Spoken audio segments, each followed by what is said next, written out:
It's my great pleasure to welcome you to this webinar of the World Wind Energy Association, which we are hosting in collaboration with the legal working group of the World Wind Energy Association, with the Leuphana University, a university based in Germany, and with ECOLOG Institute, which our colleagues will also introduce.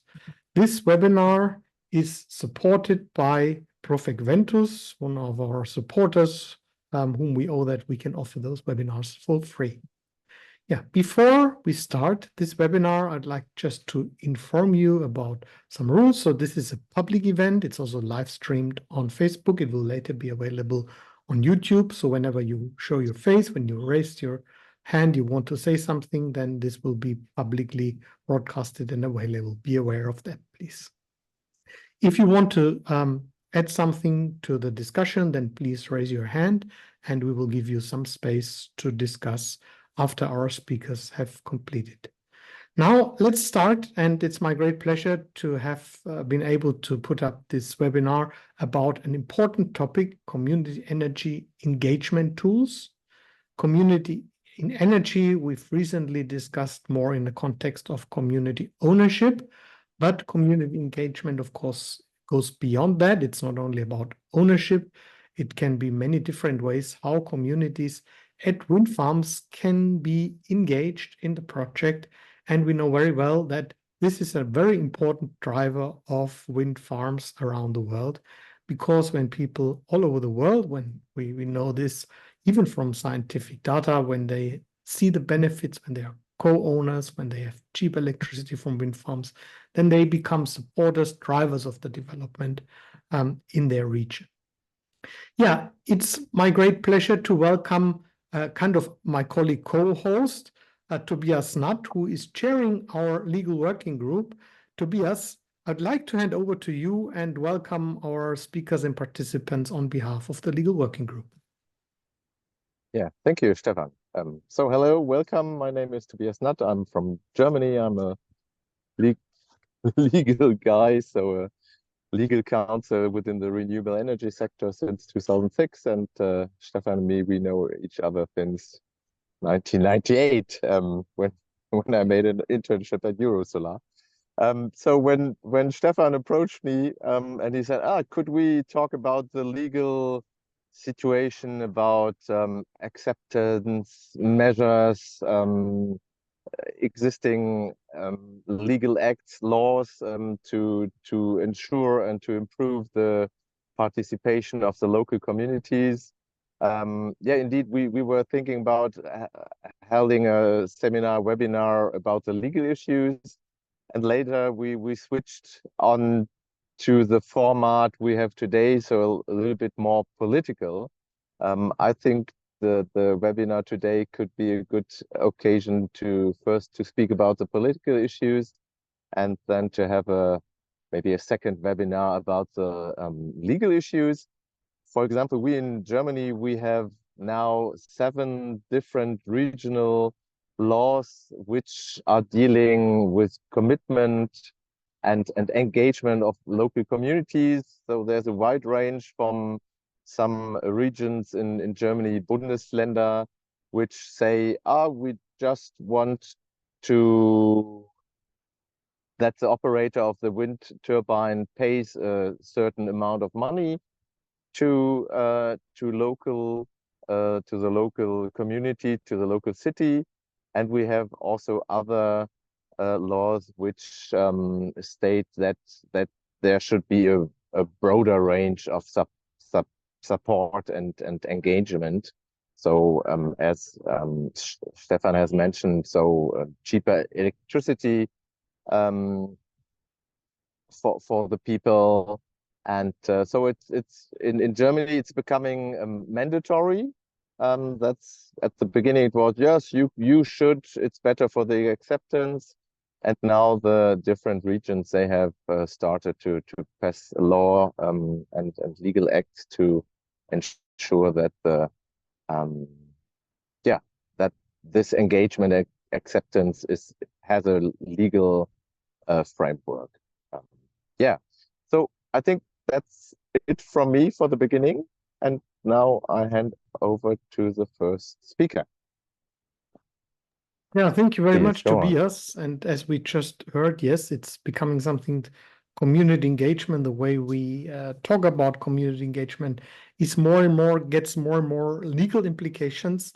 I mean, we've been working as well with Energy Association on that topic for almost 20 years now.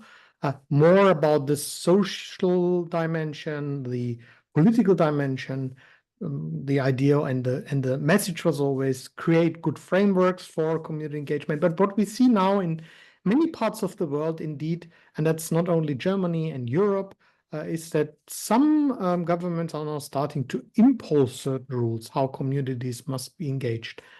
Information sharing, that's I think the first step usually, but it's also often about ownership and other benefit sharing. So we're curious today because we have speakers from different parts of the world with different background. We're curious to hear from you, and the focus is not primarily on the legal commitments now, but to hear from you how this is done in your world region. And we start now, we're going from east to west. I'm very grateful that we have Jarra Hicks here from Australia, the Community Power Agency in Australia, that you're still with us because it's quite late in the evening on your end. We know that it is an important topic also in Australia. There's also sometimes discussions about acceptance of wind farms and other renewable installations. And your agency, I know that there's been other organizations as well have been promoting community engagement ownership for many, many years. So it's my pleasure to welcome you and hand over to you, Chair. Thank you. Thank you for having me. And yeah, you'll need to forgive me if I'm a little bit tired. I usually wake up very early and it's getting quite late for me now, but I'll just share my it says I'm not able to share my screen. Let me try again. Now I can. Okay, great. I'm just going to share a PowerPoint presentation here. Can you see that okay? Can you hear me okay? Okay, yeah, looks nice. So I'm going to share some of the current Australian context for community engagement in wind energy. I am one of the directors of the Community Power Agency and I was one of the co-founders. We've been around for 14 years now. Just to give you a little sense, this is my home village and we're most famous for a beautiful waterfall. I live in country Australia, in between Sydney and Brisbane, and it is on the traditional lands of the Biripi people where I live.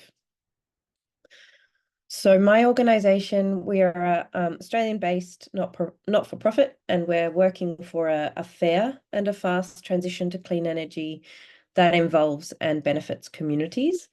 We do this. Our work is across many different areas. We work with community organisations, but also with all levels of government, as well as industry, doing a whole range of activities, including, research and advocacy and innovation and training. I wanted to share some trends, I suppose, to give you a bit of a sense of the context in Australia at the moment.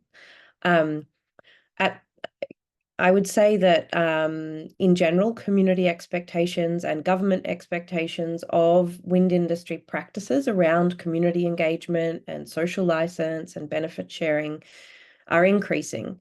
But we're also seeing industry practices improving, which is really positive. And I'll talk about some of the drivers for that change. We've also, over the last few years, our governments have set strong targets for renewable energy and net zero, and this is driving the pace and scale of change towards renewable energy very rapidly. But that is coming with some social and political tensions that are ramping up, I would say, by the day. And so within that context, it's really creating a lot of focus on and discussion around social license and how we can build support from the ground up for the change that we need to see. At the moment, we are seeing the speed of our energy transition being slowed down and constrained by the need for new transmission lines, and these new transmission lines are being faced with some social opposition in some cases that is proving challenging. So it's a real topic, and I would say in general there has been underinvestment in the social aspect of the transition, and that is becoming more widely recognized now by policymakers and by governments, as well as by industry. It's been an ongoing conversation in our country around the rights of First Nations people, and how that interplays with the development of large-scale renewable energy projects. And this is another thing that I think is getting more attention in Australia at present, the recognition that our First Peoples are rights holders, no matter what their legal tenure is in the current day. They are rights holders to all land in Australia. And just in terms of community-owned energy projects, they do exist in Australia, but there is currently no regulatory regime or government support for community ownership projects. And so we have a lot of projects happening at the household scale, lots of rooftop solar, lots of small scale systems, quite a lot happening in the large scale commercial utility scale wind and solar, but we're missing this piece in the middle still, which we've got some projects, but not a lot. Just in terms of sort of what current wind industry practice in Australia, there are a lot of strong expectations around community engagement and how that's done, and benefit sharing and how that's done by utility scale wind farms in Australia. Some of that is regulated in law, and some of it is come to be very strong sort of level of expectation that's been set by industry bodies and well, to some extent by organizations like mine and by the public discourse in general. So in terms of industry practice that we're seeing at the moment, it is now the norm that wind farms will offer a community benefit payment or a community benefit program that's usually in the range of 800 to 1,500 Australian dollars per megawatt per year. And on top of that, there's usually an additional contribution to local government as a sort of rates payment or a payment in lieu of rates. And this funding can go to a whole range of different programs. Sometimes it's funds grants. Sometimes it funds for solar to be installed on community organizations. Sometimes we're seeing subsidizing of people's electricity bills, or creation of partnerships with important local organizations that might be providing an essential service that the community has identified they need, like a new dentist truck, or a new support for the school or something like that. So that is happening. The other thing that is also the norm is that there is always, of course, payments to the landowner that hosts the project, but also now it's normal for wind farms to make a payment to the neighbours around a project. And we have some norms developing around how that's calculated in terms of the proximity of people's houses to the project and to the turbines. There is interest in opening commercial wind projects up for communities to co-invest or co-own projects, but this is still early days in Australia. We only have a few operating examples. We're still figuring out how to do it. We're still figuring out how to overcome some of the barriers that exist there. There are similarly some plans for co-ownership with First Nations groups of large-scale projects, but that's still in the planning phase. We haven't yet seen those operating. There are a number of community-owned mid-scale projects in that range of 1 to 5 megawatts. They're becoming more common, but there's still, only maybe a couple handfuls of projects that we can point to. In terms of the legal frameworks that exist to encourage good practice around community engagement and benefit sharing, and the things that are increasing and improving the way communities receive and support wind projects. Most state governments in Australia are the bodies responsible for approving a development application, and they do have requirements that the wind farm proponent demonstrate what they've done in terms of community engagement, demonstrate that they've done a social impact assessment, but the rigor varies a lot between different states. Some states are very strong and other states are less strong. So I would say in practice, the level of legal encouragement for certain practices varies across our country. But as our state government and our federal governments have brought in new targets, and they are pursuing also a policy based around renewable energy zones, with that has come new guidelines and also tender processes that are rewarding developers for better practice around community engagement and benefit sharing, but also things like First Nations participation and local procurement, so local jobs and local supply content. And they do that through, setting rigorous merit criteria around those aspects of a project. So I think that is something that's really driving better practice in Australia at the moment. And my organisation has helped to write a number of those guidelines, and also to continue to refine and assess the way that those merit criteria are designed and the way that projects are evaluated. You have 2 minutes left. Okay, thanks.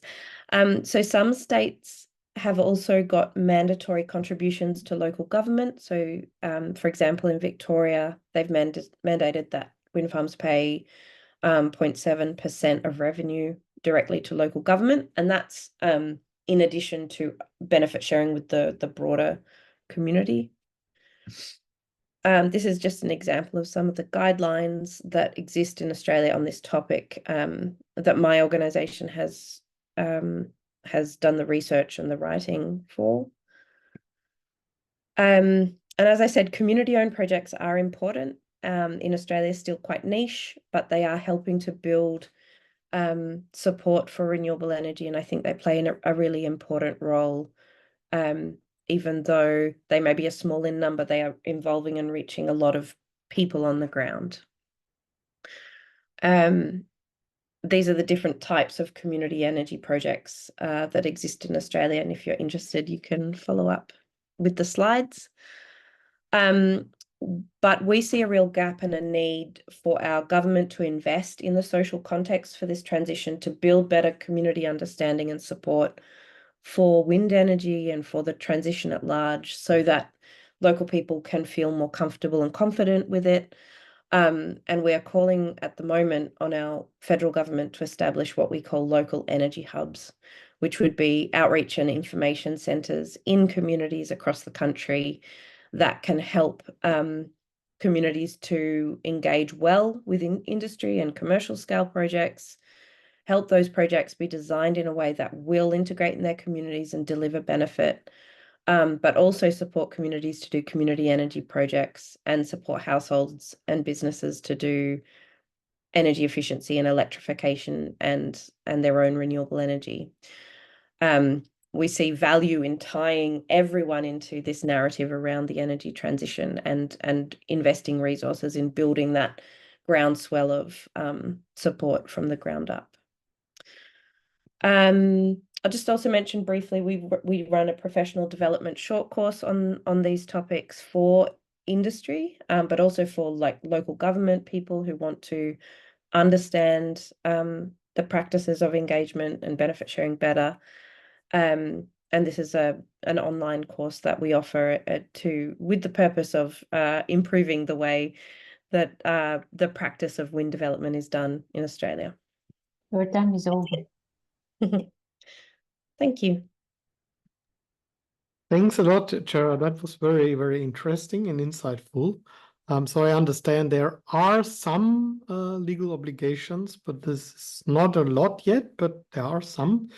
Let me mention at this point of time that, of course, there is also practical purpose of now hearing from you, because We are part of the ARENA community, empowering communities and empowering people and communities working group. And we are gathering there a collection of such legal tools. So that is a purpose that we can also then build on what you are telling us and sharing with us.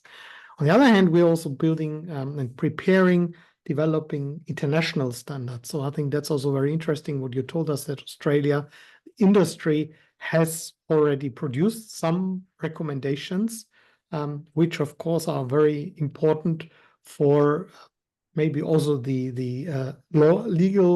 policymakers to see what should be compulsory.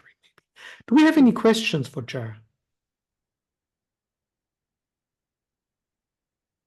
I don't see that. So you stay with us. Thanks a lot, and enjoy as long as you can before you're getting too tired.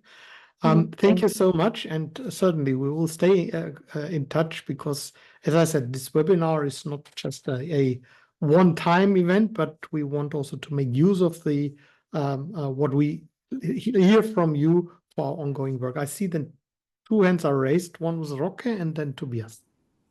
Yes, thank you. Jarra, is there any involvement of the suppliers chain in this process? I mean, local integration, people producing stuff, or even the installment people, are they interested in this process of local subject involvement?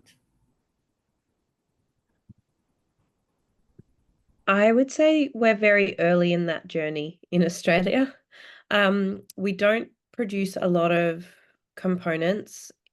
Actually, we almost none at present in Australia, particularly for wind turbines. We do have some solar manufacturing in Australia.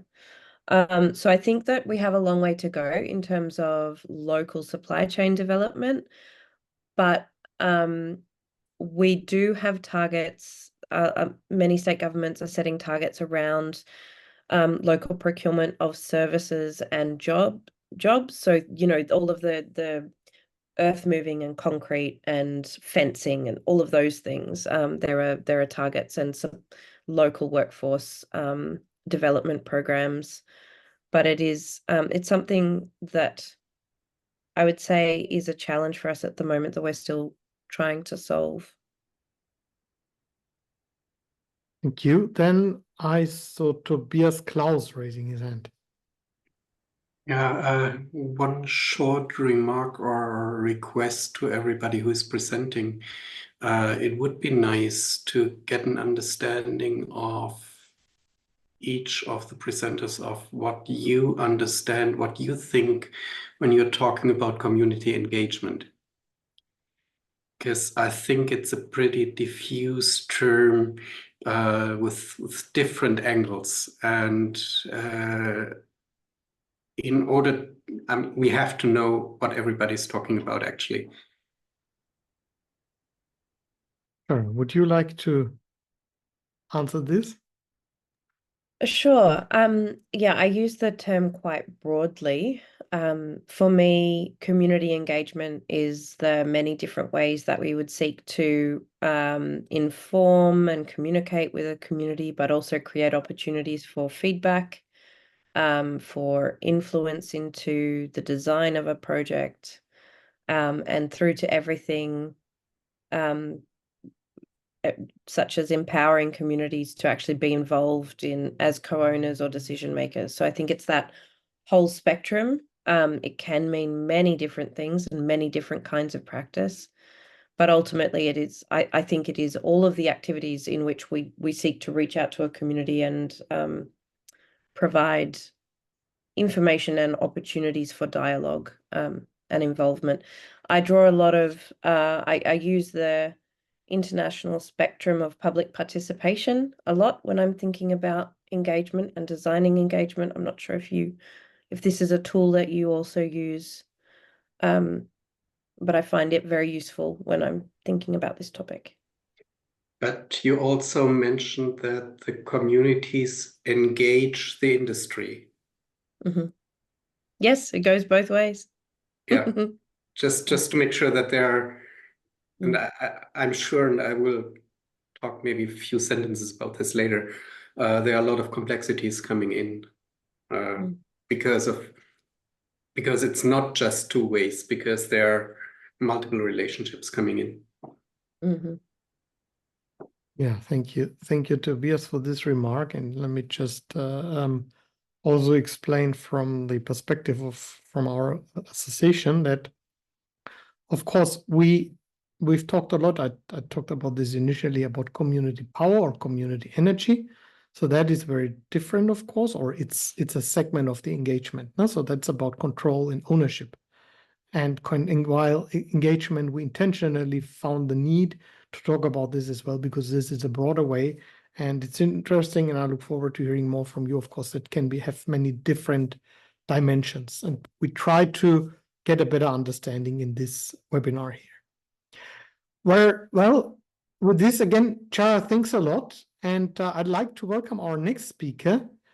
And we are now going to the West, but not where people talk about, but where people are based in, because we have soon someone who will speak about India as well. But now let's first go to Germany and Europe, and it's my pleasure to welcome Lars Holstenkamp. Lars, you are a researcher at Leuphana University and also working with the research organization ECOLOG, and you will speak about the German-European perspective, and I think this is what Tobias Natt has already mentioned. These are places where, of course, there's already been some legislation approved. So, Lars, I hand over to you. Yeah, thank you very much. It's a pleasure to speak to you all. I will try to give some insights, in fact, into what Tobias Natt already mentioned. I hope you can see my presentation. Okay, great. So look into especially the German case, and then very briefly some insights into Denmark and France. These are the two countries I picked out. So I'll give a very brief background and then go into those concrete examples. So the background of my position and our research is a junior research group where we do research on the governance of the energy transition, looking into factors that influence the shape of the energy community sector in Europe and also beyond. Najamul will later on also give some insights into Pakistan. And of course, as has already been mentioned several times in this webinar, it's a question of social acceptance, and for us also social acceptance of the transition process itself. So not only the acceptance of single projects, but in general, we need to have enough social acceptance for the whole transition. The German picture is quite diverse. This has already been mentioned. We have two main levels. So the national level, what we call Bund in Germany, and we have the state level, so the different Länder. At the national level, there is no mandatory but a voluntary financial participation of municipalities. That's regulated in our Renewable Energy Sources Act. Then there are some special provisions for citizen-owned wind and solar farms, so exemptions from the auctions if they meet certain conditions. And there is one specific paragraph section included in this law, in this act, that gives the federal states the possibility to do more on the regulatory part, so to establish certain mandatory rules for community engagement. And that's what, as you will see, several Länder have done. In addition to this, which might also be interesting, is there is a small grant program for community-owned wind. As far as I know, not that much used so far, but that's something they need to work on and hopefully it will be evaluated, and they are trying to improve also the conditions so that it's more used. Talking about the energy transition in general, of course, we also need to do a lot more than we've done in the past in the heating sector, just as one indication of what's going on there. In Germany now, all municipalities will be obliged to do a municipal heat planning, and for the larger municipalities, they should at least consider also an existing energy communities, whatever this consider means in practice. So this is not existing practice, but we'll see how this will be established.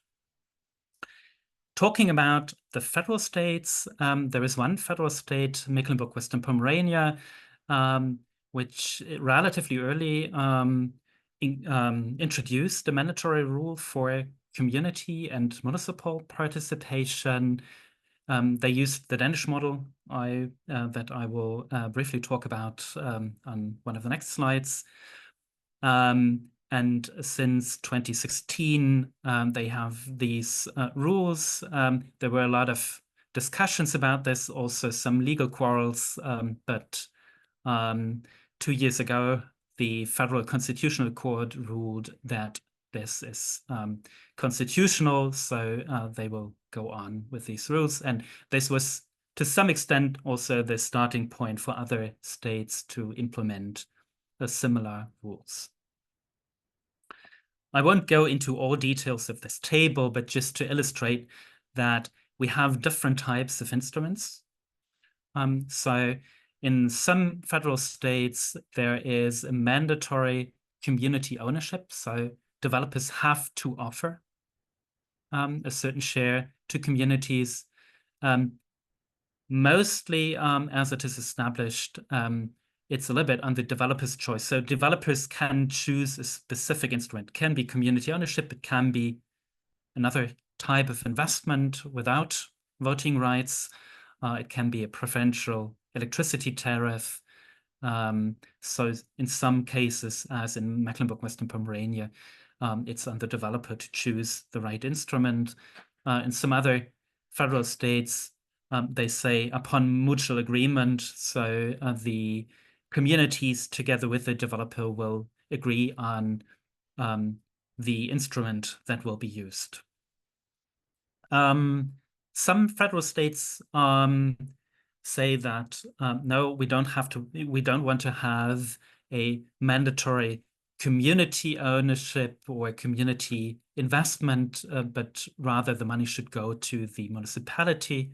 So there, the developers have to pay, or the owners of the wind farms, mostly it's wind farms, sometimes it's also ground-mounted PV installations. So the owners have to pay a certain amount to the municipalities. In addition to these 4 instruments, there are also some guidelines and labels, which I wanted to mention. So there was the federal state of Thuringia with a label and guidelines they call Fair Wind Energy.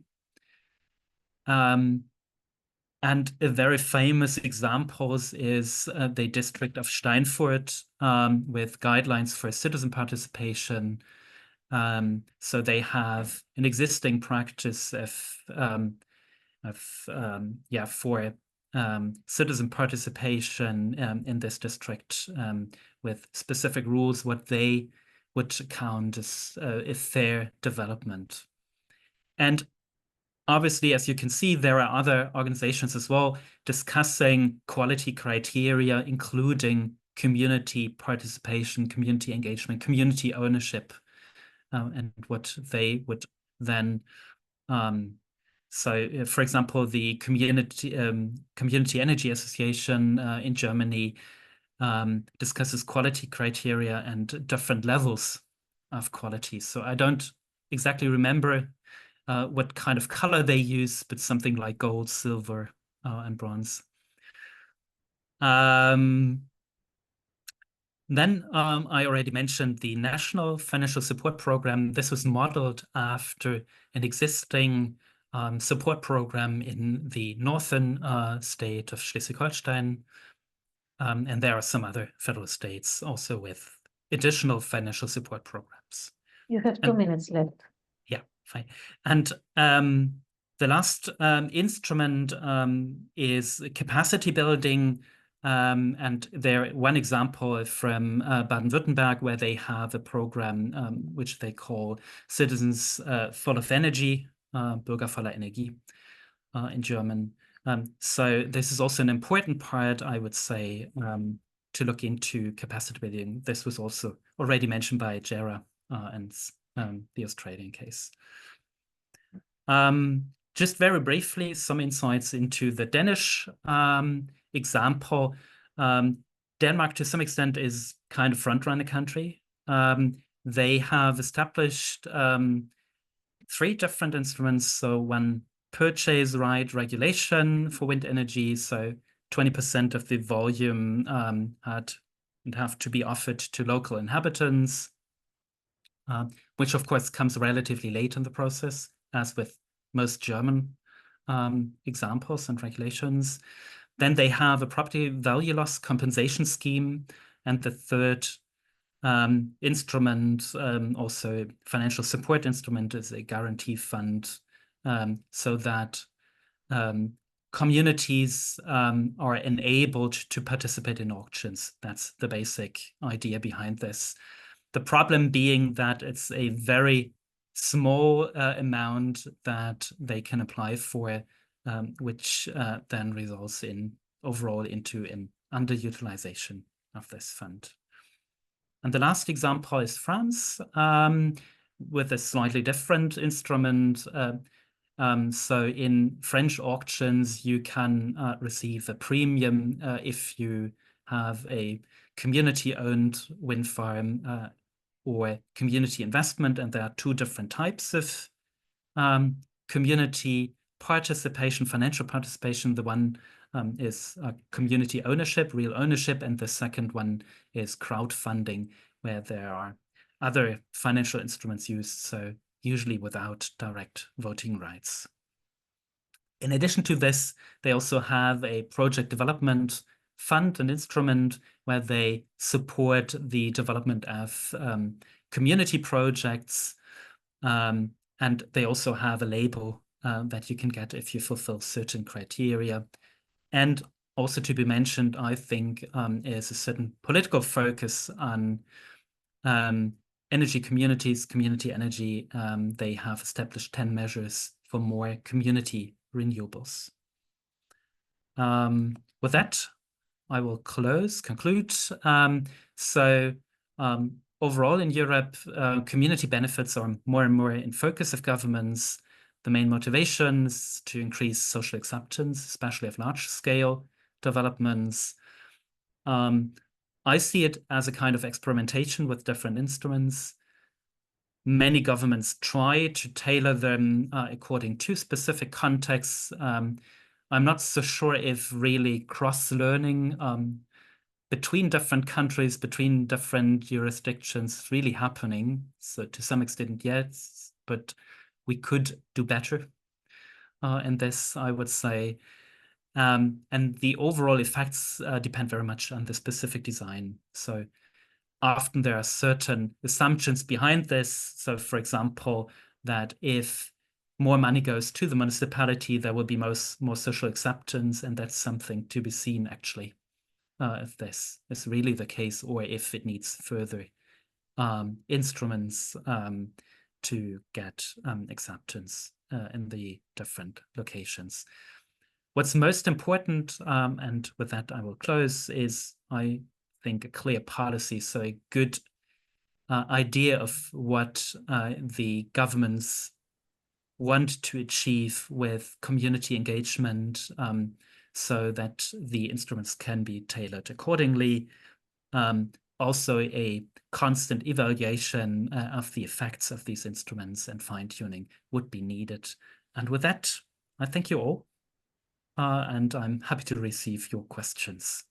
Thank you. Yeah, thank you very much, Lars, for giving us an idea of what's actually the legal situation in Europe, not only Germany, but some other European countries as well. And I find it very interesting after hearing from Australia, where people are kind of looking at, I'd say, rather the broader picture, and now very specific, in some cases, instruments, very specific requirements. So that's interesting first to see, and then to analyze that. Certainly then the next step, where you have already said that we are not yet there, that we can really have a good evaluation. Do we have questions for Lars?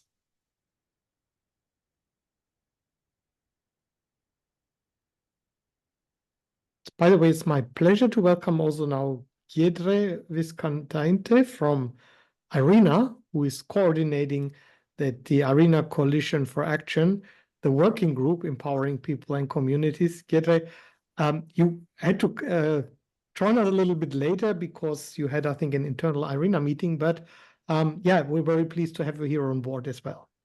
Thanks so much. Yeah, apologies for being late, but we had some discussions pretty much related to these issues about just transition. So happy to be here.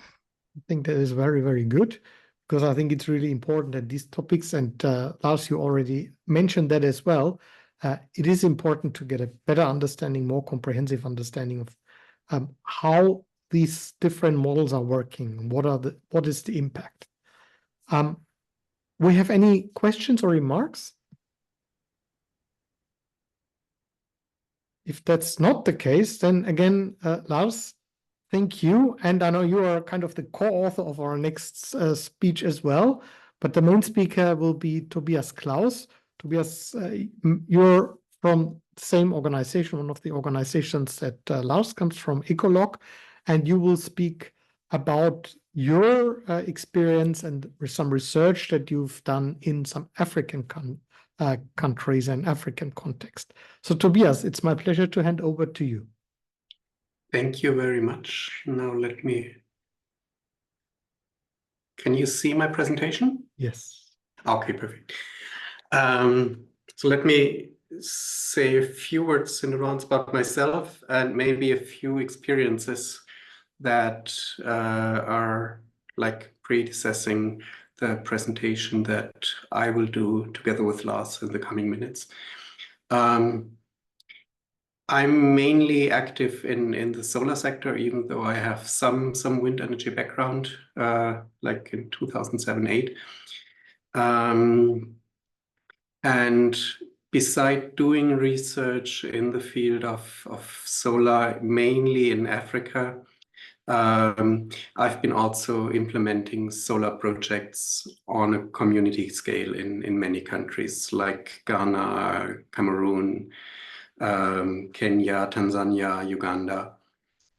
So there's a practical background as well as a theoretical background. And following up to what I indicated earlier, community engagement is pretty interesting because it's quite confusing and anarchic in many ways. You obviously, as a project developer, you're interacting with the community, you're telling them what's going on, you're asking them about their needs, about their interests. That is, as long as it's just comes to that, it's pretty easy. The thing is that there are so many experts that are dropping in at different levels. Like in one of my projects, there was a local who was supposed to take care of the solar plant in southern Tanzania in this case. But his knowledge was quite limited. But on the other side, he was the link somehow to the community, and he was telling the community things about the solar plant that were impossible to reach, like the capacity, what it could do, and that actually what we told the community beforehand during the meetings was actually a lie, and that the plant could support the whole village, even though it was only planned to support a school and a hospital. But of course, they believe the local, and that is also a level of community engagement that is going on within the whole communication process, even though it's not intended and it's informal engagement. But there's no control over that. That happens on different levels. That also includes locals that are part of the village and part of the energy committee that might have some knowledge about solar, about wind in many other cases. But this knowledge might be quite limited. And on the other side, the interests of those people is also might not be in line with what is supposed to come from the government or from the developers of the project. So there's a quite complex situation where a lot of interests, a lot of differences in basic knowledge are there. And these processes are all part of the community engagement. And it's not really clear for the community who is the expert, who knows actually what is going on in the project, nor do the developers know about all the actors that are involved beyond their own control. So it's quite a complex process that is going on, that maybe with a good choice of tools might be controlled to some degree. That as a preliminary remark. And these issues occurred to me not just in one project, they occurred in several projects. So it's nothing that is just one of a kind. For the project that we are just about to wind up is called RT Grids. And it is about, the presentation will have two parts. I will talk a little bit about our project RT Grids, and then Lars will talk a little bit more about ownership, questions of ownership that arose from this project, as well as from his experiences with some South African related research. The project RT Grids, in short, in long, Africa Research and Teaching Platform for Development, Sustainable Modular Grids for Grid Stability. The intention was to look into all sorts of factors, technological as well as social, that impact the sustainability of microgrids in rural development or rural electrification. It is interdisciplinary, or it was interdisciplinary, taking place from 2020 to 2024, with engineering, with elements of economics, political economics, and of didactics, technical didactics, and education and social science. So it's quite interdisciplinary. What we had to figure out is how to connect all those different research groups. And we figured out 3 devices, 3 vehicles. Maybe another one comes in addition. One is that every year we conducted a graduate training, which was in the first 2 years online with international participants around the world, from like the Caribbean to Australia. And the 3rd graduate training in the end of 2023 took place as a in-place training at the University of Dar es Salaam in Tanzania. The countries that were involved, or researchers from different countries were involved. So 2 universities in Africa, or actually 3. One was Makerere University in Uganda, in Kampala. Secondly, University of Dar es Salaam in Tanzania. And then in South Africa, to some degree, for some technical issues, the University of Witwatersrand in Johannesburg. The project itself had 13 PhD students, 11 of those coming from different African countries, because we wanted to avoid the situation that white people are teaching the black people what to do and how to do things. So it was rather trying to design a project that allows interaction on face-to-face level on multiple in multiple areas. So we had the graduate training. We had we constructed a demonstrator field lab microgrid in Luwak in Kenya. And we did surveys, quantitative and qualitative, on microgrids in Tanzania and Uganda. We also tried South Africa, which failed.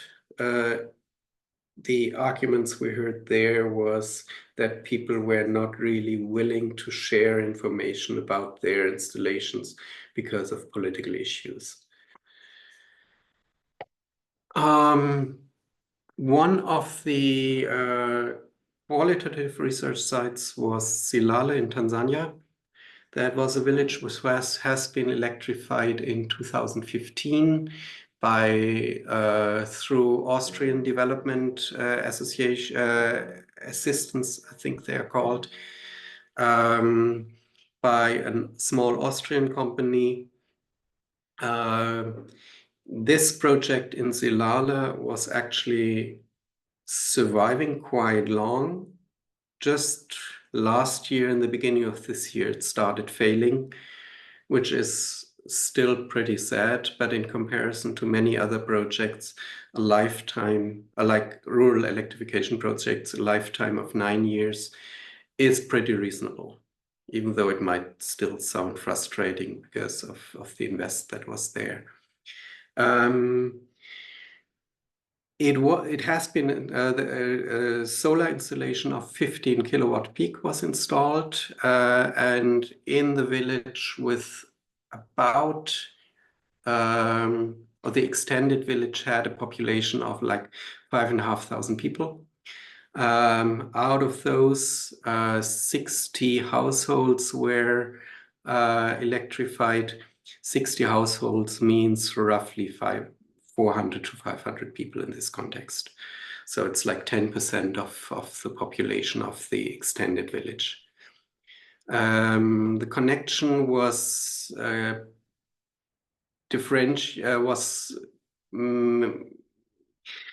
were several reasons why many of the people were not connected. One is obviously that some houses were too far off, that connecting them with electricity lines would have been too expensive.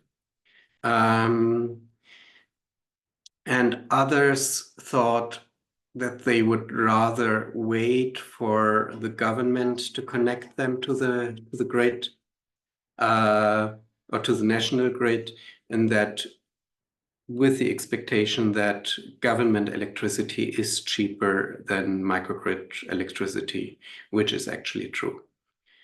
And the difference, of course, as you all know, is that microgrid electricity is usually a bit more stable than government electricity in many African countries. But if you are not really dependent on a stable electricity supply, this does not really matter. And then the money comes in as an argument. Project outputs, we installed the demonstrator. A book is forthcoming, and there are a couple of articles published or in publication process that we can share with you afterwards. You have 2 minutes left. And I can pass on to Lars. Thank you, Tobias. So just some insights from the research. So we looked into different types of community ownership of those microgrids. And looking into Tanzania, for example, there are many partly quite old hydropowered microgrids owned by communities, often governed by village electricity committees. So, for example, in the southern part of Tanzania, you'll find a lot of them.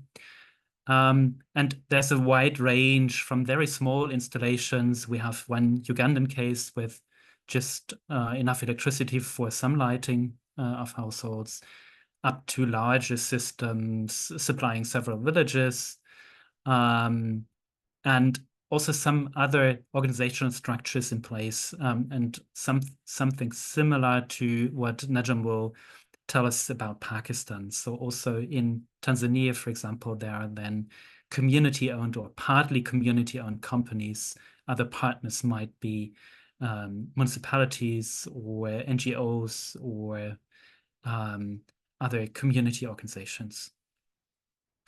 What we did is an in-depth study of several cases, also including the solar microgrids Tobias talked about.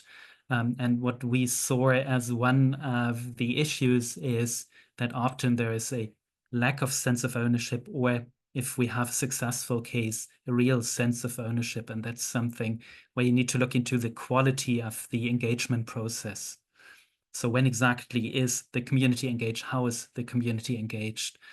And what's going on the ground? And if these processes, participation processes, are done well, you can create some kind of sense of ownership. And so there is a difference between, sometimes a difference between legal ownership and sense of ownership.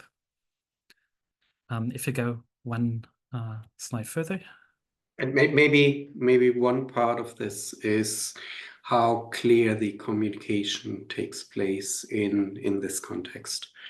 So that if you have a lot of confusing information, then the lack of the sense of ownership might be lower because people do not just understand what's going on. But that is something to be researched. Yeah. Switching to the South African example, I had this originally on my slides, but then focused on Europe and included here. So South Africa is another example where community components are included in an auctioning system. So there is this renewable energy program, auctioning program in South Africa with auctioning of capacities of large-scale renewable installations by independent power producers.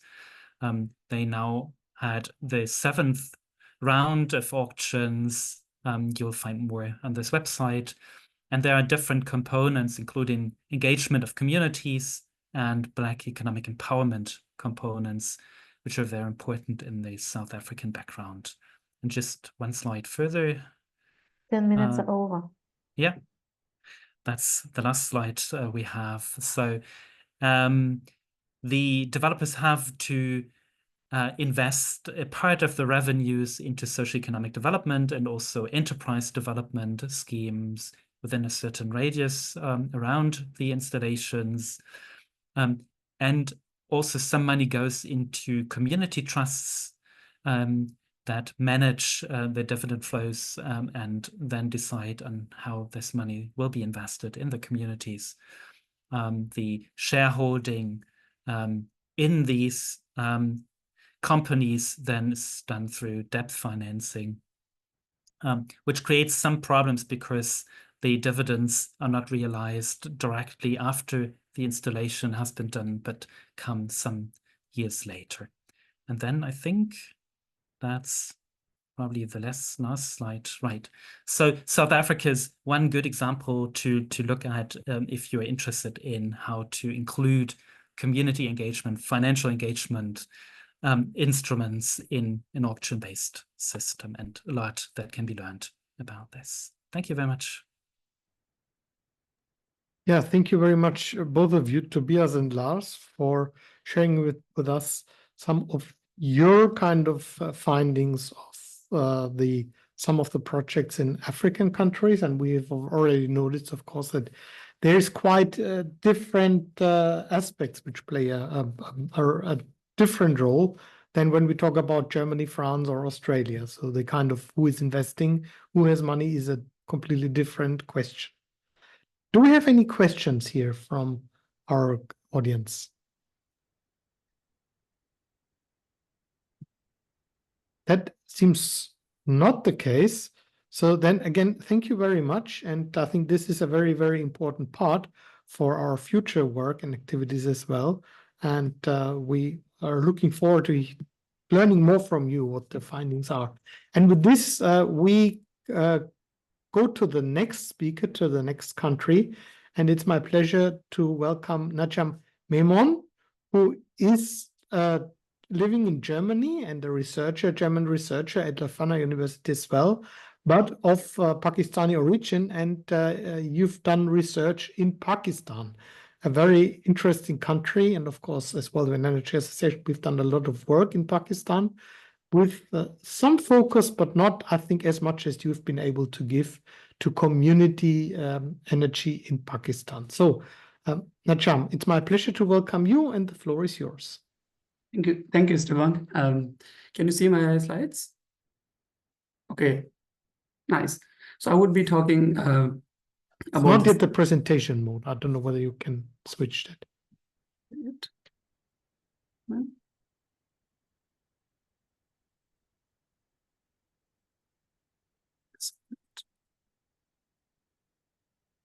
Or maybe you could share. Tina? Nice to me. I don't know.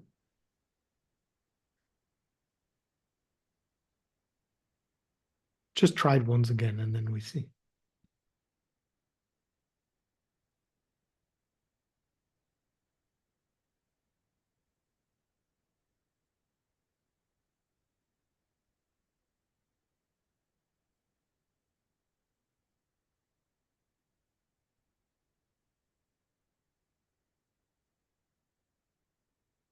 Yeah, that looks good. Good. Thank you. So I will be talking about community hydro project in Pakistan and some impressions from the field research that I took last year in Pakistan. Next slide, please. Yeah. So basically, I would be talking about what are my findings and what are my observations from the field research in Pakistan. So moving towards the next slide. Yeah, looking at the energy portfolio of Pakistan from the fiscal year 2021 and 2022, we see 61% of electricity in Pakistan is produced from not clean sources. And if we see the renewables, it's only 3%, and it's mainly the solar and the hydroelectricity. But over the years, our nuclear production has been increasing, and in the hydro sector is 24%, but this is mainly from the large-scale dams. And if we count the community hydropower projects, the share of those projects is not that much significant. Next slide, please. But interestingly, if we look at the topographic realities of Pakistan, Pakistan is a very vast country with abundant natural resources of solar and wind. In the southeastern and southwestern parts of Pakistan, these are the corridors that have been studied and dedicated as the wind corridors of Pakistan. Only in the southeastern part of Pakistan, according to one report, this region has the potential of generating 50,000 megawatt of wind electricity. But in reality, there is much to be done.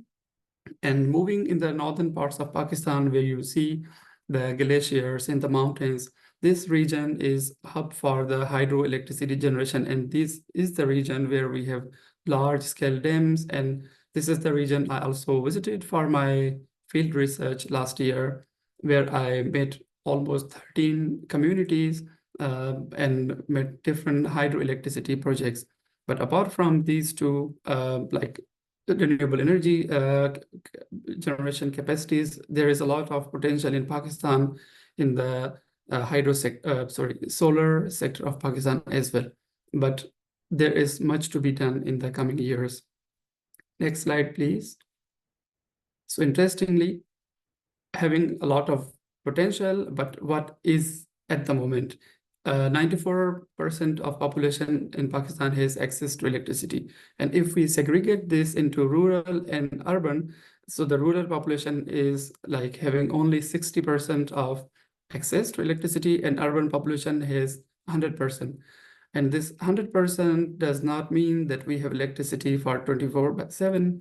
Rather, there are a lot of problems of load shedding and due to different reasons that I'm not going into detail, but there is significant problem of electricity in Pakistan at the moment. And rural electrification is one of the largest problem. And in the rural areas, I had my field research. And I can show you in the upcoming slides how these people in the rural areas are getting electricity with their own help, not from their government support, but with the communities and NGOs and some intermediaries, other stakeholders. Next slide, please.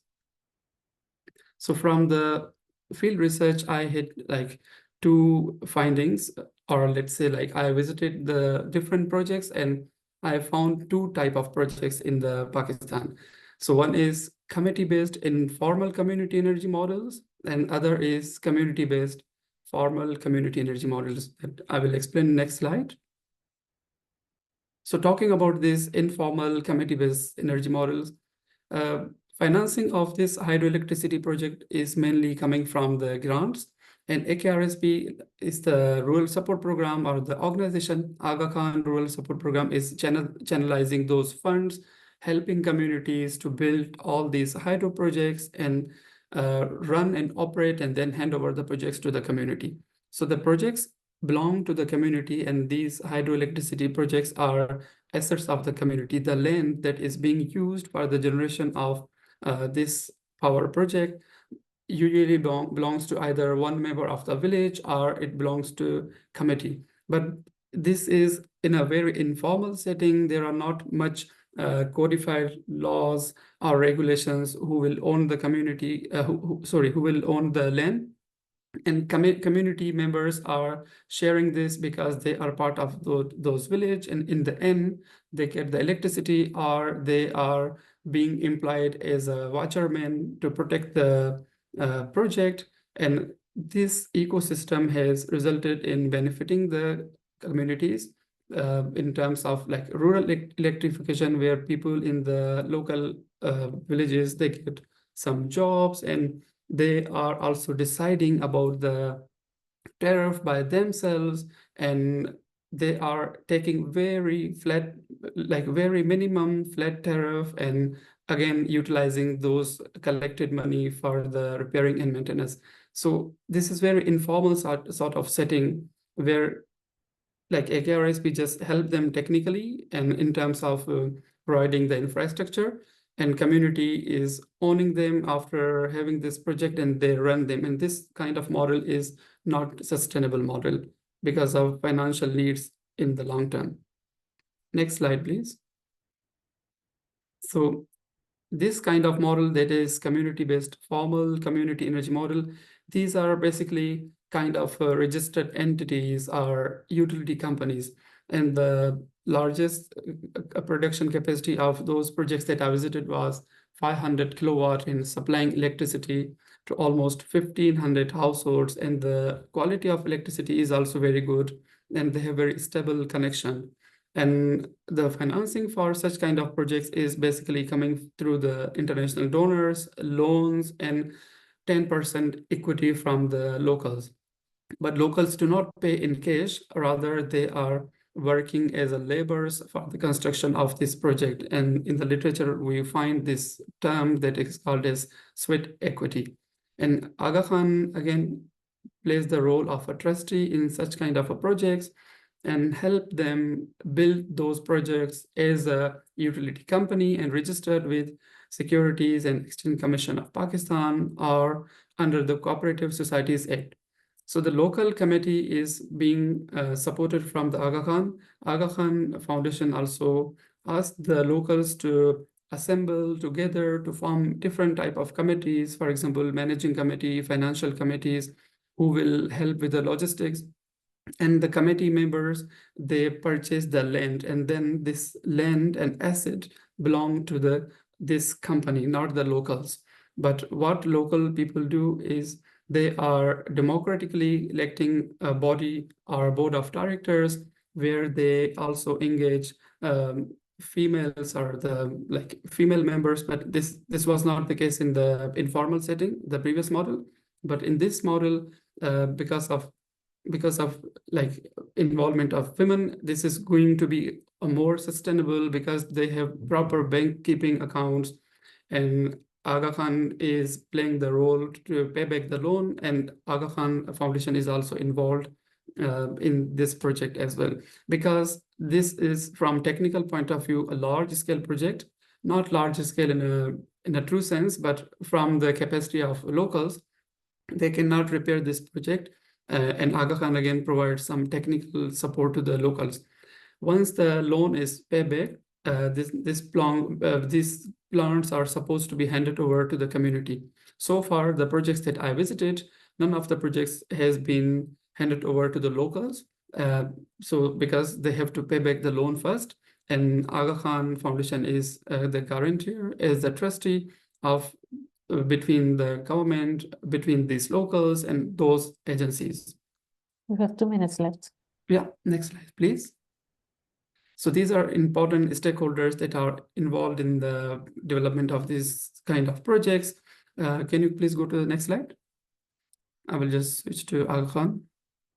So I call Aga Khan Rural Support Program as a champion stakeholder, because it serves as a kind of a bridge between the government, between the locals and in the region, and also a bridge when it comes to international agencies and the donors, because this organization is involved in the region that I visited since 1990s, and it's not only the energy projects, but Aga Khan is involved in health, education, tree plantation, water supply.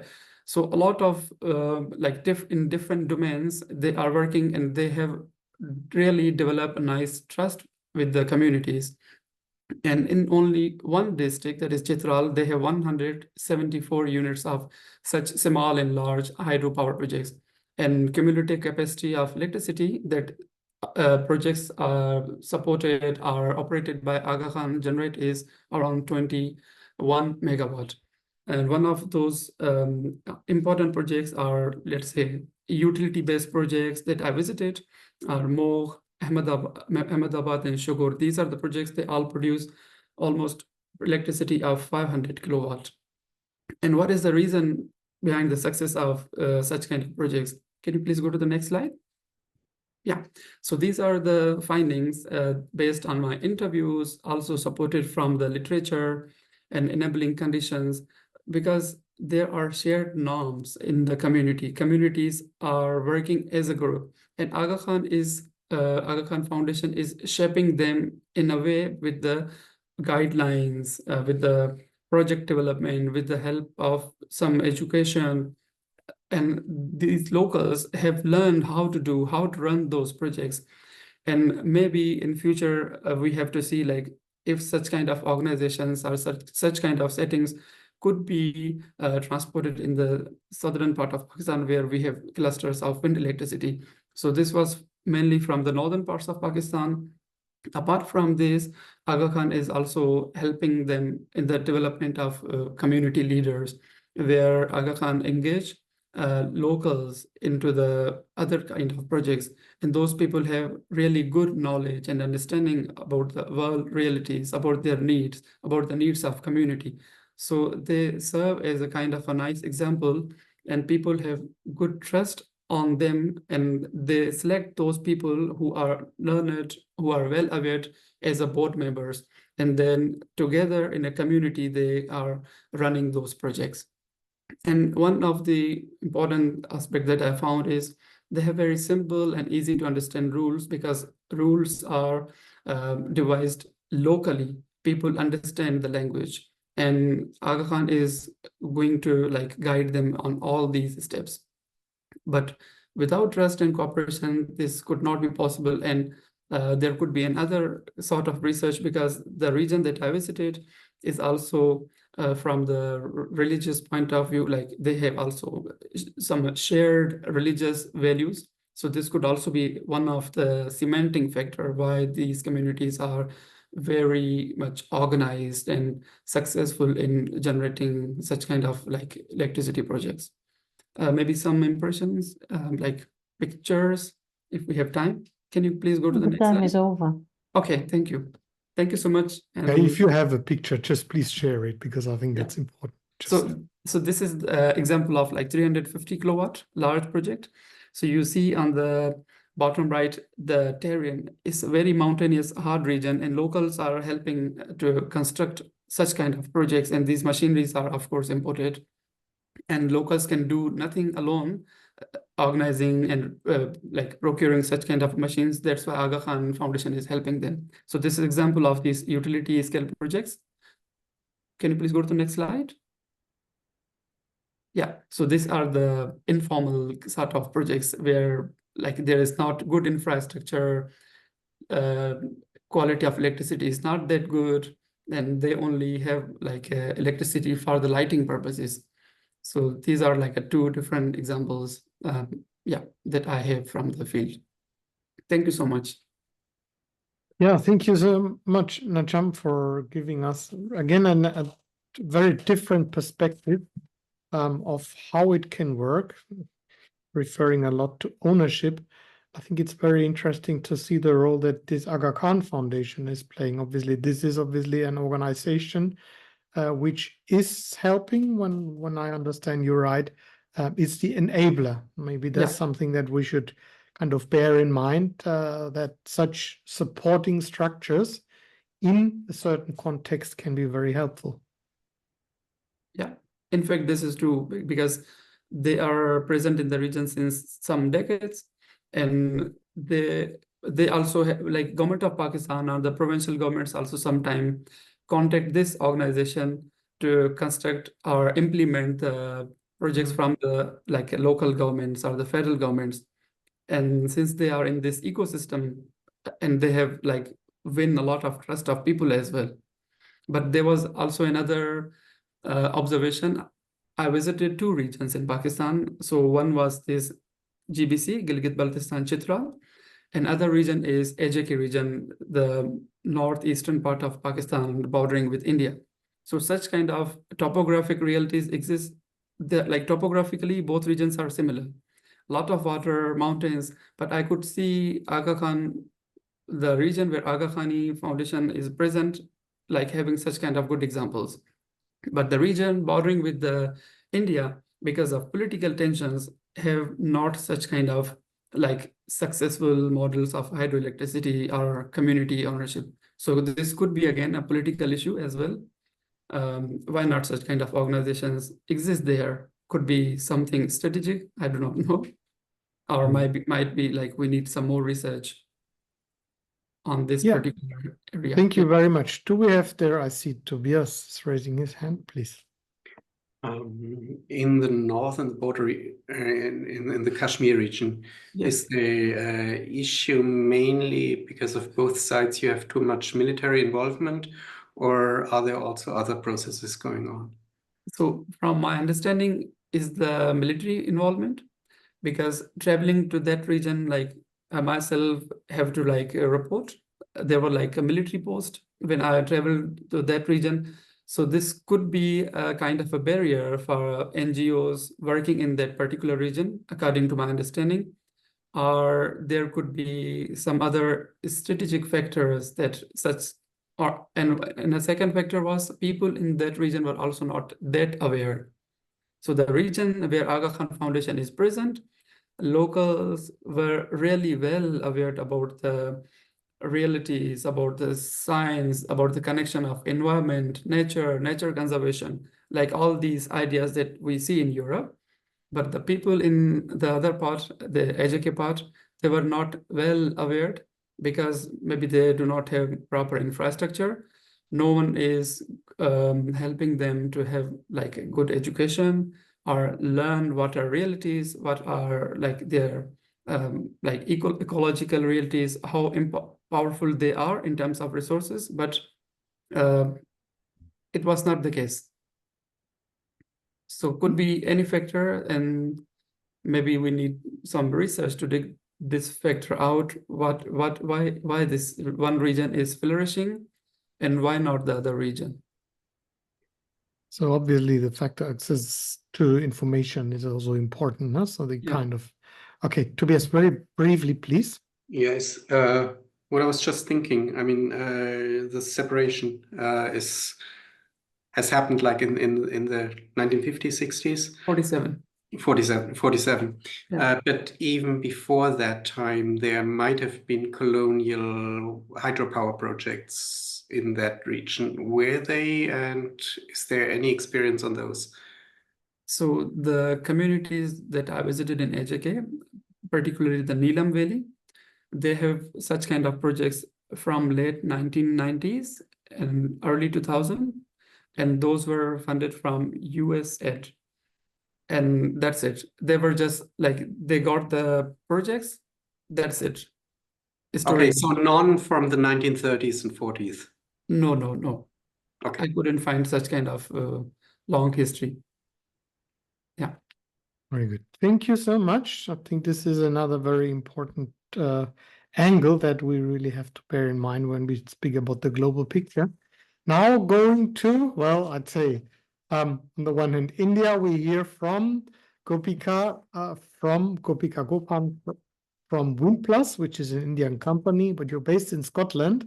So the work is mainly taking place with the Indian angle, but working from Scotland. I believe you also have some other inspiration from around you. It's a great pleasure to have you with us. And Windplus is a company that is active in India, mainly, I believe, in the southern part, with a focus on the southern part of India, developing larger wind farms. So we're going back to kind of the mainstream large wind farms. Gopika, it's my pleasure to welcome you and hand over to you. Yes. Thank you very much, Stephen, for the introduction.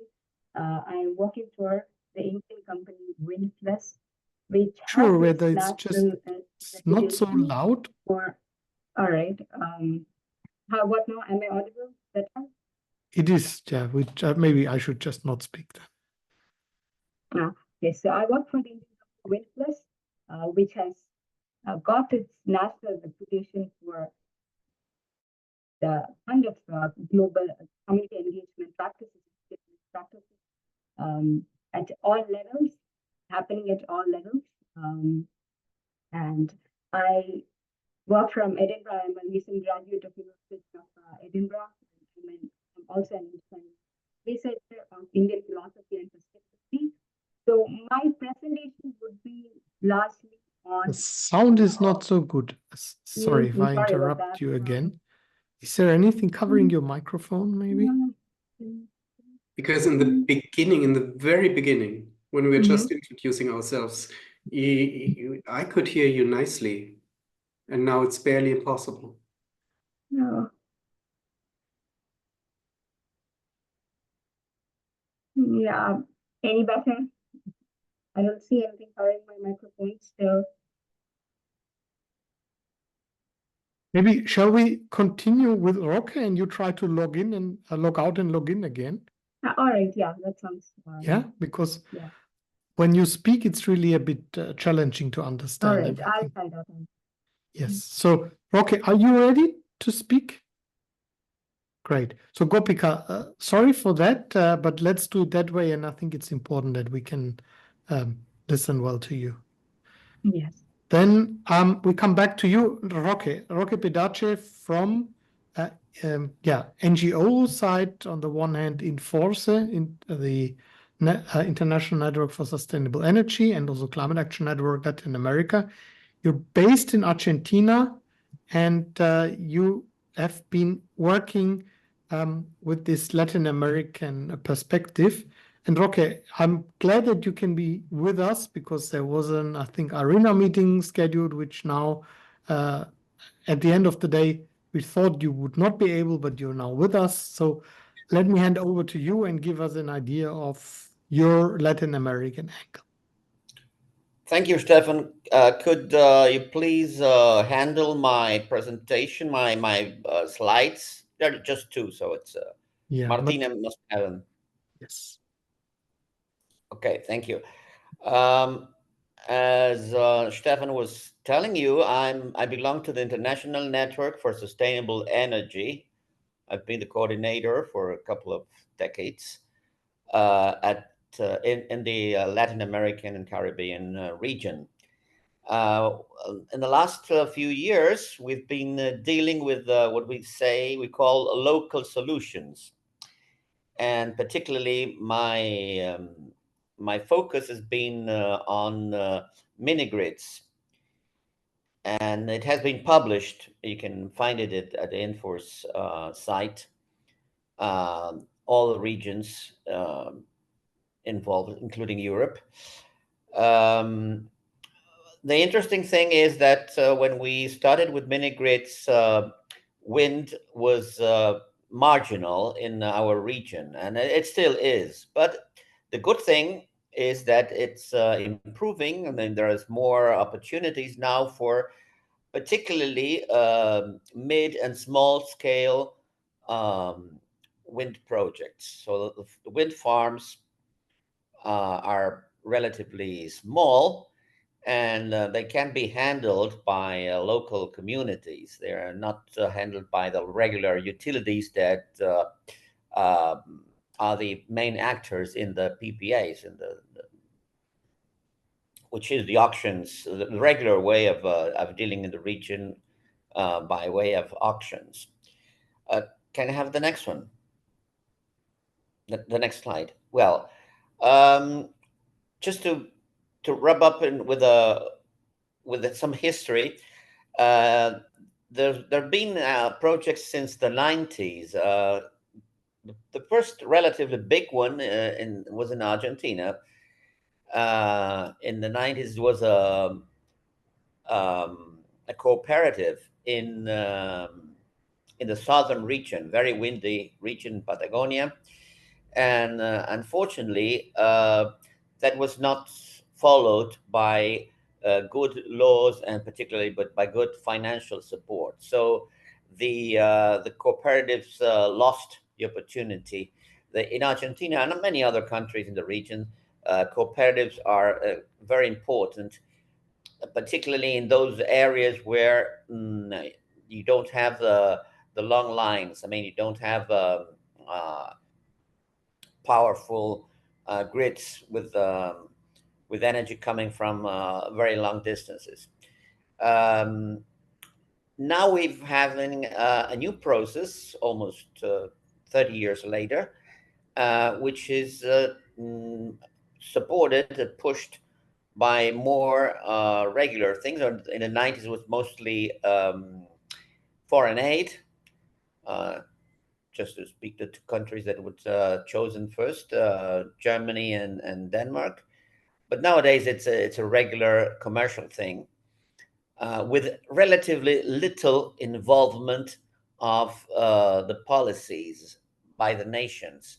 On the other hand, the good news is that social organizations are improving, and we've had the first meeting for social involvement, particularly for energy communities, in November 23. That means less than 1 year. And this is quite good, because the first reaction for these projects was relatively negative. It was more a defensive thing. It was not exactly NIMBY, but the regular thing was that we have big projects such in the Guajira in Colombia, or in the Isthmus in Mexico, where the local communities had very little involvement, and usually they were set aside. They had nothing in it, or even in worse cases, they were against it because for some reasons, cultural or whatever, they were negatively affected by those big projects. But particularly the case of Guajira and Mexico is well known, so I won't get into the details. Now, as I said, the social movements, cooperatives, and also, and this is particularly important, the small cities. The small cities by the community decision makers, the mayors and the councils, are now taking advantage of the fact that it is the local public land that can be used, and some permissions that can be granted only by these authorities. So they see that as an opportunity to improve their relations with the public, with the voters. So now it's a political issue in many countries. I would say that Brazil is quite important in this, Chile is quite important, and Colombia. And you see that it has some to do with public policy, because it has been granted from above that these policies are to be enacted and reinforced, and also from below. I mean, it's also, I wouldn't say a mass movement, but also a regular involvement, even of trade unions, because they see that as a job opportunity. Also, we have a maturity of the industry. I mean, you have better technical opportunities. Oh, sorry, supplies. Just mention one which we didn't deal with in this meeting, not much at least, which is the involvement of storage. Batteries. Batteries are getting cheap and relatively easy to use by the companies and also by the owners, say owners. And I think that it deserves more attention. Also, the hybrid solar wind plus storage are a big opportunity. And in some countries, there's nowadays a movement towards 100% renewables that can be supported or pushed forward by this community engagement movement that we're talking about. Now, particularly when it comes to wind, one of the key points is the fact to satisfy the niches we have. They're not the big ones, which are usually occupied by the PPAs and the big utilities, and they're not the too small, which are regularly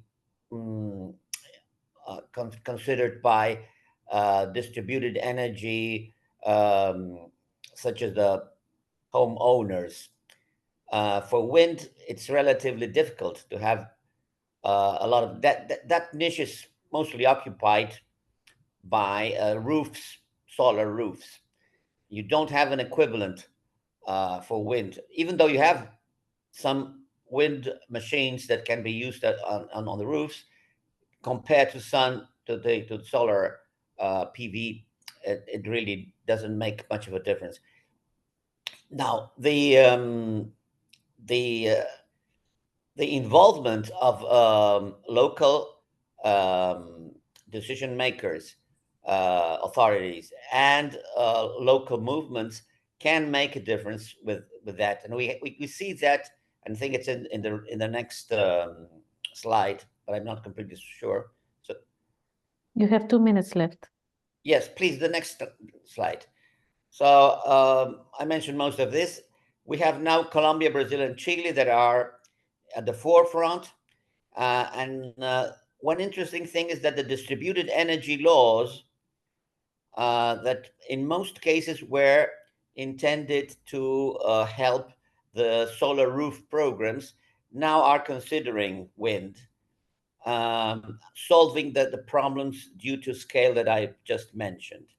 And you see that, for example, when you have a national law on distributed energy that is relatively not so good, that is the case of Argentina, it's mostly a failure, then provinces and subnational entities, even big cities, come to the rescue, and they can alter, they can improve the regulatory framework by any sort of additional lawmaking or regulations.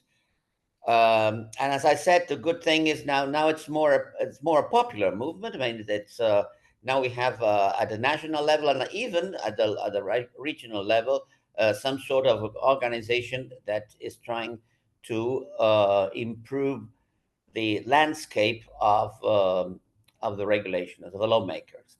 And that's all it is for now.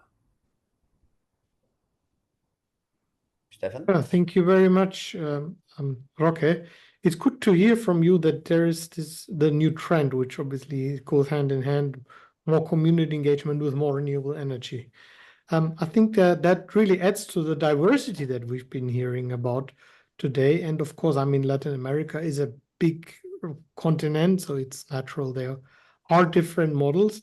But also thanking you for pointing out that, for example, Argentina, the development started with a cooperative.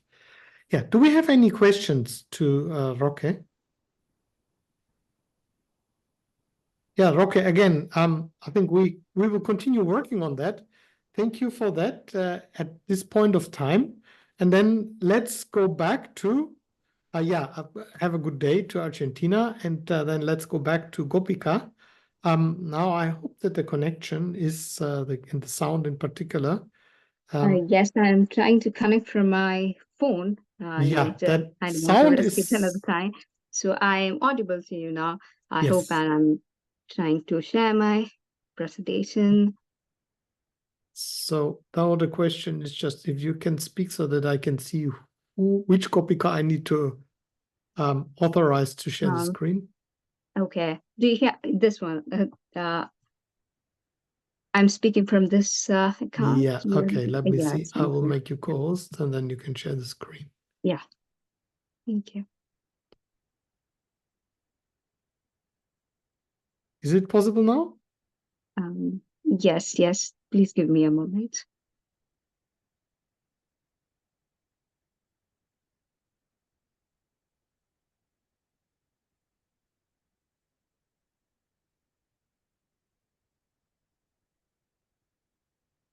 Okay, we see now a kind of smartphone.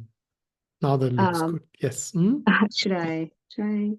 Is this better now? Yeah.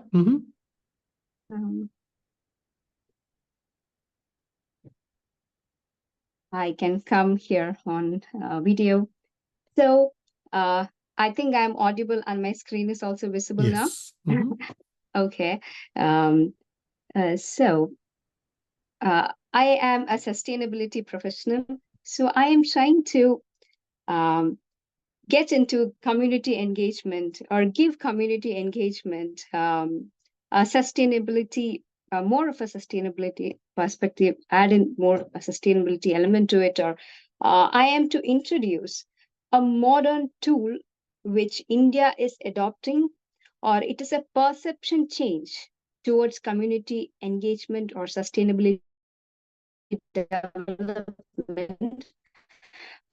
India is adopting, given the net zero and other SDG goals here in this presentation, and also look into the regulatory and legal frameworks existing.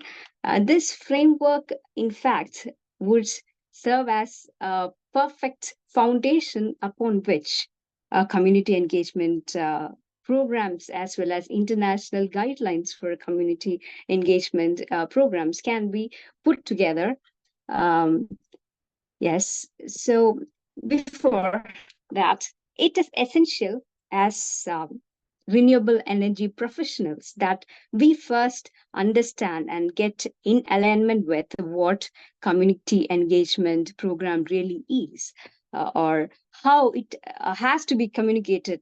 Today we saw many of the speakers mentioned about the bridge in communication and how that is a primary issue that has to be dealt with, or problem that we face while dealing with the community engagement. So first, as professionals, we need to identify ourselves in the grand scheme of things where we stand, to understand or to do our duties more efficiently, or to understand the importance of or the power we have in bringing about that change, and so what is renewable energy, or how renewable energy is contributing to the atmosphere or the environment, and how the community, the role community is playing in enabling it, has to be first appreciated by us, and also communicated to them.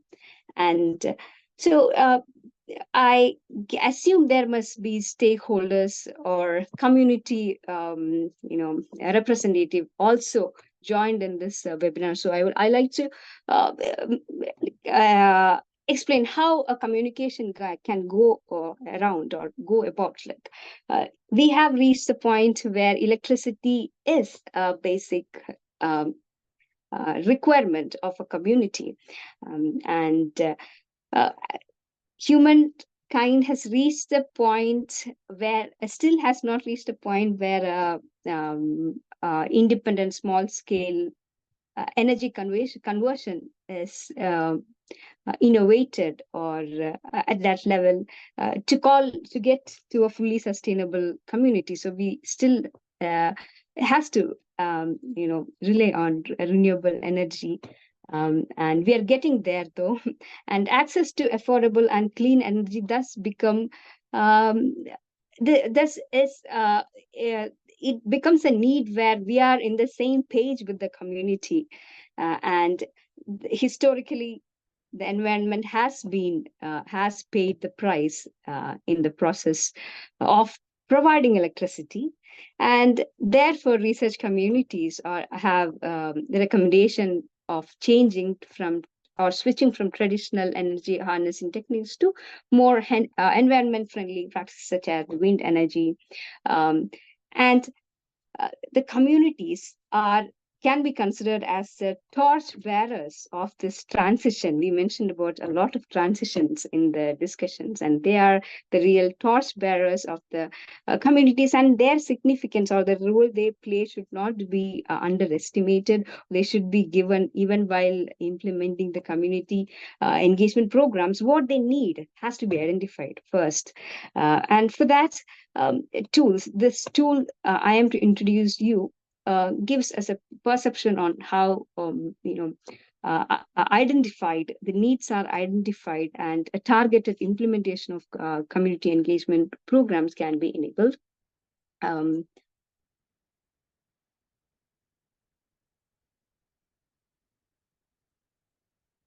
Yes, and also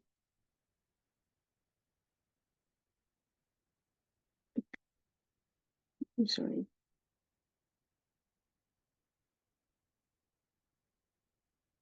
I'm sorry, the screen is stuck there.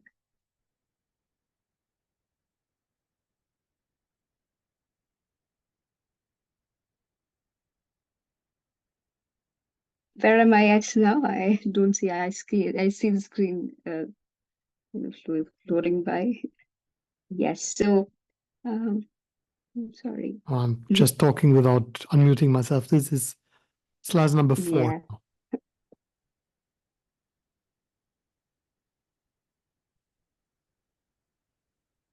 But I see a different slide in front of me. So this... okay, it's okay. I will go about it. So this community, this tool, it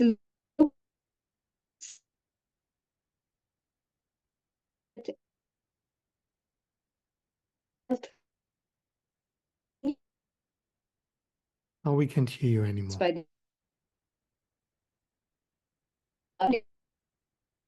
Suddenly the connection is very bad.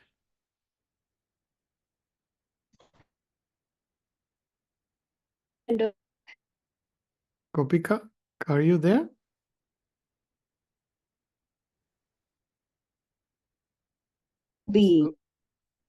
Yeah, are you there? There's almost no sound anymore. In this moment.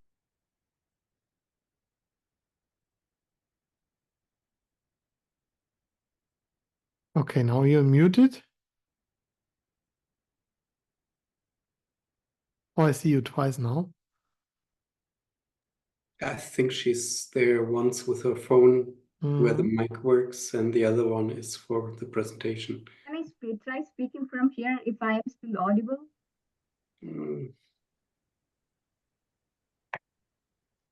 Not so good. Can you, what is with the other, with your phone? It was Yeah, fine can I all speak the from time. if I'm audible? Am I audible from here? No? We can try.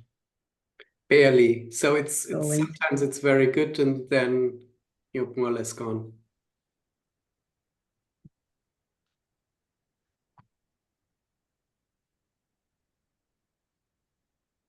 Any sounds?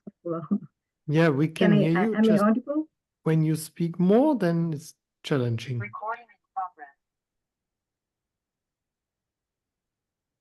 progress. Okay. Okay.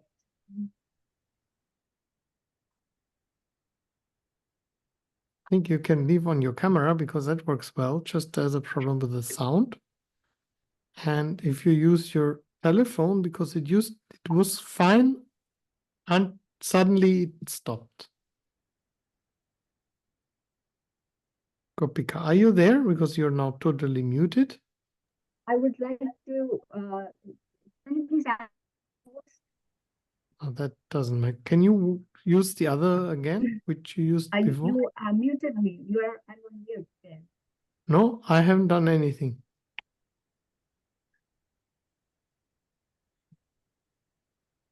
Yes. Okay, then please mute one and then speak. Can you please continue? Yes, I can. Yeah, that's good. Okay, please.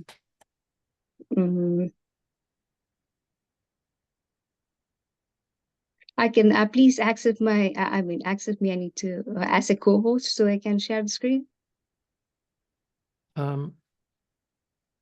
Actually, you should be able to share the screen, but I can allow everyone. So wherever you want, you can share the screen. Yes.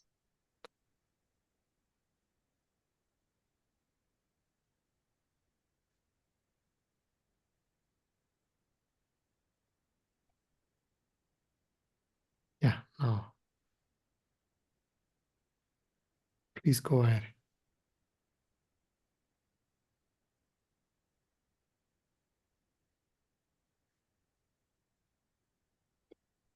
Yes. So this tool was originally designed to fit into solve the modern day wicked problems.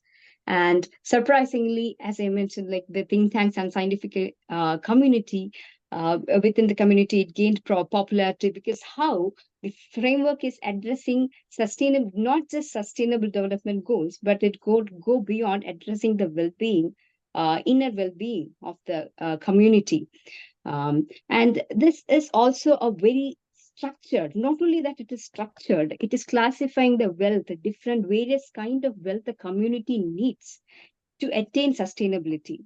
And the highlight is that the framework is people-centric and helps identify where exactly a community is lagging and thereby implementing target fixations. So I am in yes. And again, speaking of the power of community engagement programs, we are a root level action. We have the root level actionable hands that can reach vulnerable people.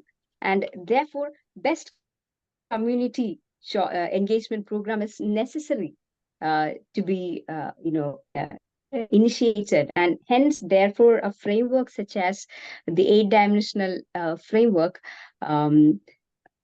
it's what India thinks it needs to attain its long-term sustainable goals.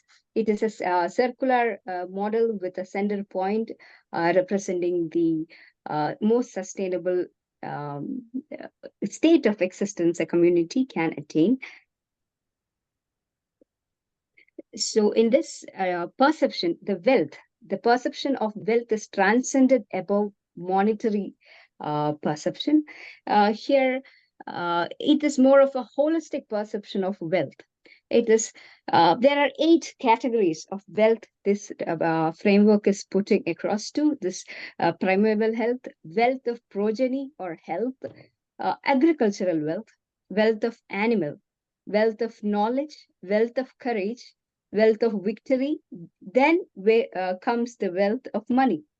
Usually, all of the community engagement programs or most development activities are confined at the level of money, but or sustainable practices are confined at the management level.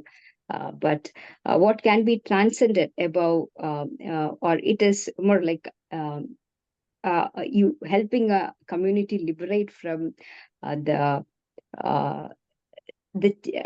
perceptional shortcomings, and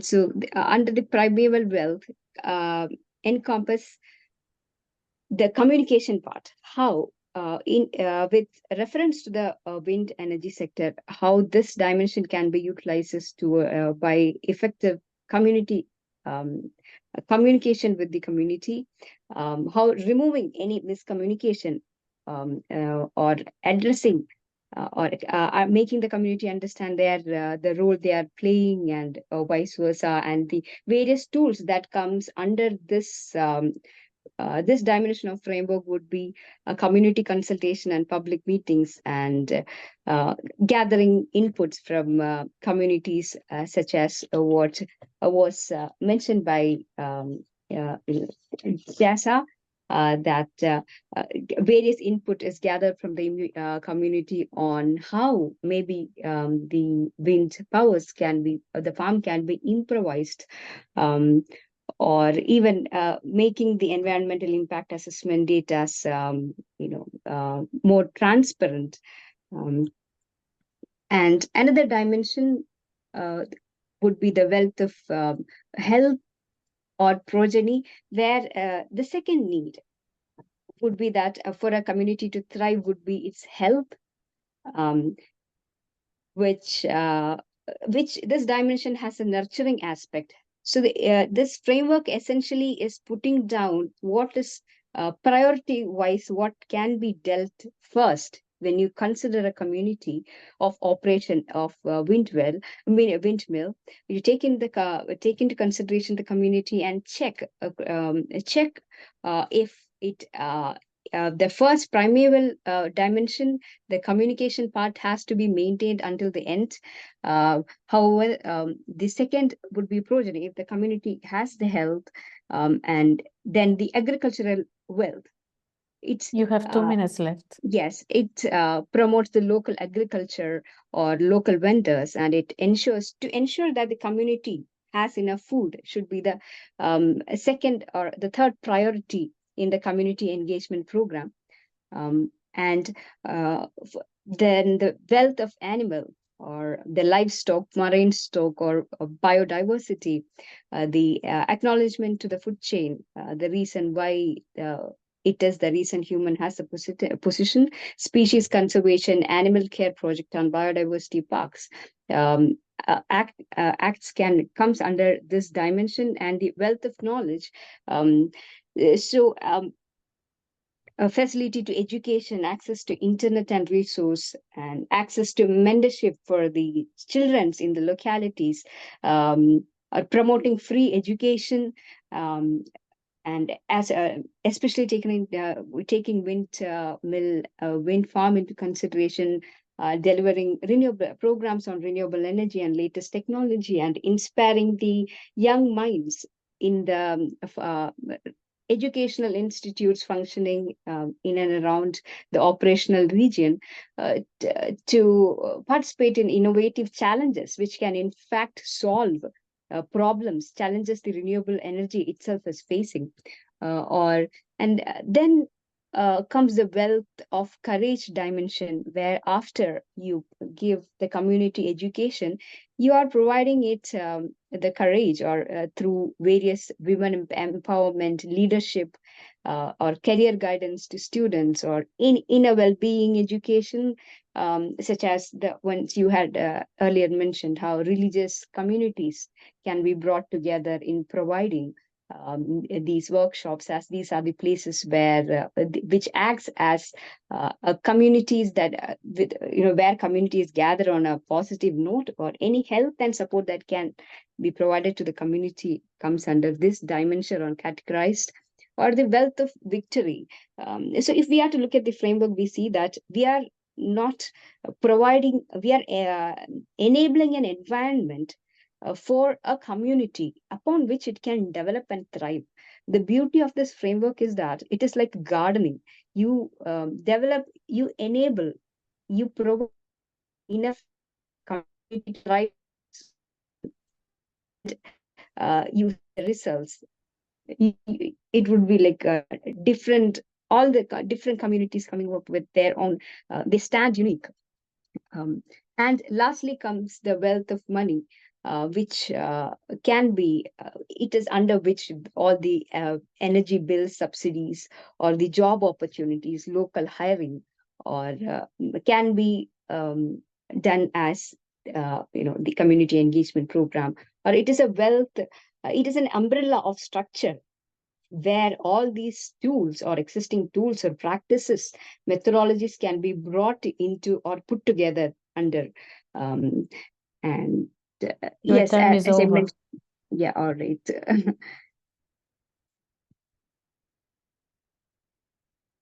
It's okay. Thank you. I also wanted to mention about the very unique styles Windplus has adopted towards this community engagement, such as how it is exemplary of and women empowerment activities Windplus does, and they provide internship opportunities to the local colleges and educational institutes. And it is not every time management, it is the kind of ethical nature in which Windplus approached community engagement by providing help to any community, local community which approached for help. That is the real support. They feel included, or okay, we are benefited because we have such an organization running in our vicinity or in our fields. So providing that ensurety or security is what can be achieved through community development, and various legal frameworks would include environmental impact assessment and the CSR funds. And in India, it's state level renewable energy policy, which would mean that the target achievable, which has to be achieved, is located among various states, taken into consideration how much the state can contribute towards the renewable energy. And very exemplary initiatives such as Tamil Nadu, which is leading, one of the leading state of wind energy, how they have innovatively kind of moved with promoting the usage of barren land towards renewable energy development. These are all how government or the legal framework is supporting renewable energy established, in India, growth in India. Yes, thank you. Yeah, thank you very much, Gopika. And I'm glad that we could manage at the end with the combination of your telephone and obviously with the video where we can still see you and saw your presentation. So let me just ask you for our understanding. I think this was a very comprehensive, almost summarizing presentation of the dimensions which are important for good community engagement. Are these kind of internal guidelines of the company you are representing? And maybe you say just 2 sentences about the company. Yes, you are consulting wind farm investors. Yeah, I lost you there. Unfortunately, the sound quality is now back to the old bad. I'm sorry about that. Yeah, you're entering again here. I can see, sorry, the other account is entering. Yes, I just logged up and then I logged in. No, that just doesn't work but you can stay with your, I think, video and then have the combination that worked very well. Yes, now I think it's better. Yes. Right. So can you please get the question back to me again? I missed you. I missed hearing you. Yeah, my question, now the sound is not so perfect, but let's try.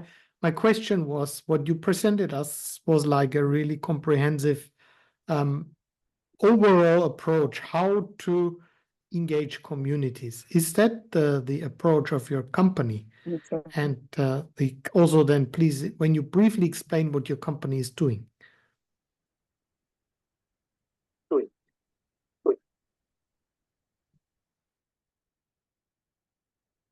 Gopika, are you there? Gopika, I think the way it worked best was when you used your phone just for sound and the laptop for video. That was quite a good combination that worked. But I think the connection now with the phone is not good anymore. So the old kind of never change a winning team, we should have kept that advice. So, okay, maybe in the meantime, and we are already beyond the time that we wanted to. We are aiming at 2 hours. So it's a little bit more than 2 hours that we've been discussing here together. Do we have any comments or questions from the audience? I mean, comments are always welcome. I'm not sure whether Gopika can now still answer questions.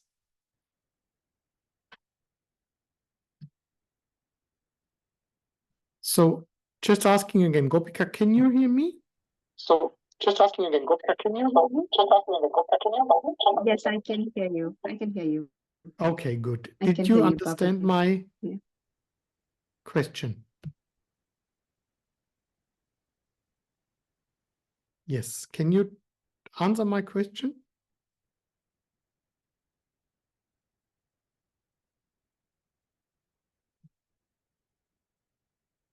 No, I think it's again gone now. This you should unmute. Okay, let's give it a last try. Yes. Okay, now please go ahead and speak. Don't stop speaking. Yeah. Please, how to understand what you presented. Are these the guidelines of your company? No, this is a guideline. This is not guidelines of the company, but this is a product of research that's been taking place in India, and which is a tool which is which is to be implemented in India's sustainable development practices, including community development programs, to bring a more structured sustainability practice rather than an unaccurately attempting at bringing solutions to the problems community is facing. This structure helps in targeting the problems faced by the community and providing solutions in a similar targeted manner. And this is a structure which is influenced by the Indic practices, and therefore it has been gaining popularity, and yes, it is to be implemented in the guidelines or in the future sustainable practices, which will be adopted in India, or the ongoing practices. Yes. So this framework is getting to be the basic structure upon which the sustainable development goals would be built on. Yes, which, as you see, covers all the dimensions of well-being a society needs to survive on its own. So that is even a broader picture that you presented us.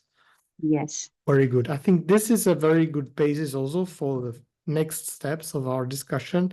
As I said, what we see here are 2 ways forward.